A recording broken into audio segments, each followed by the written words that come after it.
जमीन का जो सर्वे शुरू कराया है सरकार ने, ये इतना बड़ा परेशानी का सबब बनने वाला है। मैं रिकॉर्ड पर आपको बता रहा हूं, क्योंकि सरकार की ना नियत है, ना उनके पास संसाधन है, ना राजस्व विभाग की कोई तैयारी है।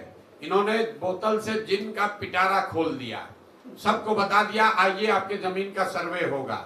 अब लोग दिल्ली, बॉम्बे, बंगलोर से छोड़ कर आ रहे हैं, आप लोग सुन रहे होंगे। गांव में लोग बैठे हुए हैं, अधिकारी अब पूरा आपसे पैसा का दोहन करेगा और इस पूरी कुव्यवस्था में अगर कोई परेशान होगा तो बिहार की जनता होगी। आप लिख के रखिए, 6 महीने के अंदर गांव-गांव में, हर पंचायत में, गांव में, हर परिवार में झगड़ा लगाने का ये पूरा नीतीश कुमार ने उपाय कर दिया है। अब आपको अपनी वंशावली बनानी है, अपने बहनों से, अपने बेटियों से, अपने परिवार में उन लोगों से नो ऑब्जेक्शन ला कर देना है जो कि शायद अब आपके साथ उसका संबंध मधुर नहीं है। किसी का जमीन किसी के नाम पर चला जाएगा, जो जोत है उसके पास मालिकाना हक उससे छीन लिया जाएगा, जिसके पास मालिकाना हक है उसको डिस्प्यूट में डाल देगा, तो फिर आप जमीन बेच ही नहीं पाइएगा। अभी कुछ दिन पहले बिहार में लैंड का डिजिटाइजेशन हुआ।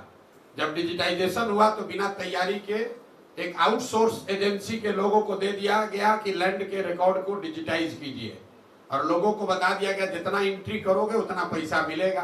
तो हड़बड़ी में रजिस्टर 2 का जो डिजिटाइजेशन हुआ तो आपका जमीन दूसरे के नाम पर, भाई का जमीन भतीजा के नाम पर चढ़ गया, उससे पूरा नीचे कोहराम मचा। तो अब सरकार ने फिर आनंद फानंद में निर्णय लिया कि अब जमीन का सर्वे किया जाएगा, लेकिन सर्वे करने की कोई व्यवस्था, कोई सिस्टम बना नहीं है। तो आप ये लिख कर रखिए, 6 महीना के अंदर, मार्च अप्रैल आते आते बिहार के समाज में सबसे बड़ी चर्चा और परेशानी का ये सबब बनने वाला है। जितने परिवार है सबसे पैसे का दोहन किया जाएगा, आपकी जमीन के मालिकाना हक को क्वेश्चन किया जाएगा।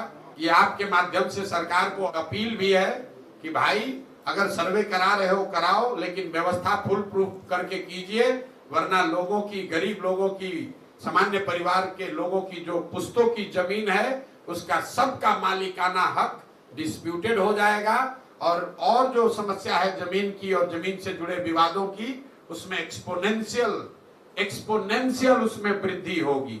अभी 1/3 जमीन में डिस्प्यूट है, जो नीतीश कुमार अभी कर रहे हैं, इससे 2/3 जमीन बिहार में डिस्प्यूटेड हो जाएगी।